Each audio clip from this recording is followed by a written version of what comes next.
আমার ভাইরা, আন ইবনে আব্বাস রাদিয়াল্লাহু তাআলা আনহু عن النبي صلى الله عليه وسلم أنه قال ما العمل في أيام العشر أفضل من العمل في هذه قالوا ولا الجهاد قال ولا الجهاد إلا رجل خرج يخاطر بنفسه وماله فلم يرجع بشيء। ইবনু আব্বাস রাদিয়াল্লাহু তাআলা আনহু থেকে বর্ণিত। ভালো করে গভীর খেয়াল করেন, পুরা 10 দিনের সব আমলের গুরুত্বর হাদিস এটা, ভালো করে বুঝুন এবং গুরুত্বটা কত এই 10 দিনের। ইবনু আব্বাস রাদিয়াল্লাহু তাআলা আনহু থেকে বর্ণিত, নবী সাল্লাল্লাহু আলাইহি সাল্লাম বলেছেন, জিলহজ মাসের প্রথম 10 দিনের আমলের চেয়ে অন্য কোন দিনের আমল আল্লাহ পাকের কাছে এত উত্তম নয়, এত উত্তম নয়।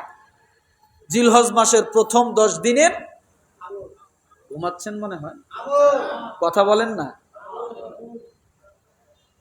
জিলহজ মাসের প্রথম 10 দিনের আমল এতটাই উত্তম, অন্য দিনের আমল এত উত্তম নয়, এত মর্যাদা রাখে না, যতটা মর্যাদা বেড়ে যায় যখন জিলহজ মাস এসে যায়। সুবহানাল্লাহ বলে।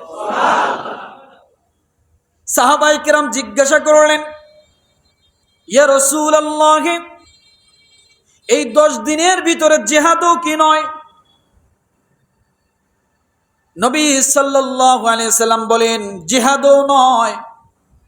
এই 10 দিনের ভিতরে নতুন করে কেউ যদি জিহাদের ময়দানে যায় মনে করে যে আমি অনেক বড় কিছু করলাম, বলা হয়েছে এই 10 দিনের আমল আল্লাহর কাছে এত পছন্দনীয়, কিন্তু ওই রকম জিহাদ এত পছন্দনীয় নয়। আমার ভাইরা, রাসূল সাল্লাল্লাহু আলাইহি ওয়াসাল্লাম তারপরে একটি কথা বললেন, তবে ওই ব্যক্তির মতো নয় যে ব্যক্তি জিহাদের ময়দানে চলে গেল, নিজের সামানা সবকিছু শেষ করে দিল, জীবনকে বিলীন করে দিল, আর ফিরে আসলো না, অর্থাৎ এই 10 দিনের মধ্যে জিহাদ করতে যায় শহীদ হয়ে গেল। আল্লাহর নবী বলেন, এইবার আমলকারীর চেয়ে শহীদ ব্যক্তির মর্যাদা আমার আল্লাহ আরো বেশি বানায় দেয়। তাহলে এখানে বুঝুন, এই 10 দিনের আমল এত উত্তম, অন্য দিনের আমল এতটা মর্যাদা রাখে না, যতটা মর্যাদা রাখে এই 10 দিনে যখন পড়ে যায় আমল।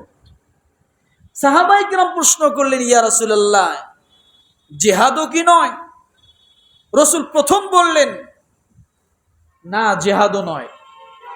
এরপরে রাসূল বললেন, তবে ওই ব্যক্তি ছাড়া। কোন ব্যক্তি? যে ব্যক্তি জিহাদের ময়দানে চলে গেছে, মাল সামানা সবকিছু শেষ করে দিয়েছে এবং নিজের জীবনটাও আল্লাহ রাস্তায় বিলীন করে দিয়েছে, ওই ব্যক্তির মতো, ওই ব্যক্তি যে পরিমাণ মর্যাদা রাখে, তখন এই জিলহজ মাসে যারা আমল করে তাদের তুলনায় নয়। তাহলে ওই ব্যক্তি অবশ্যই কি বেশি মর্যাদাবান, যে দিনের জন্য, ইসলামের জন্য, আল্লাহর জন্য জীবনকে বিলিয়ে দেয়, তখন শহীদের মর্যাদা বেড়ে যায়। সুবহানাল্লাহ বলেন। আমার ভাইরা, বুখারী হাদিস নাম্বার 969। কত? 969। তাহলে এই দিনগুলোর আমলের গুরুত্ব আমরা পাইলাম, কথা ঠিক না? আমলের মর্যাদা কি, সব কিছু আমরা পেয়ে গেলাম।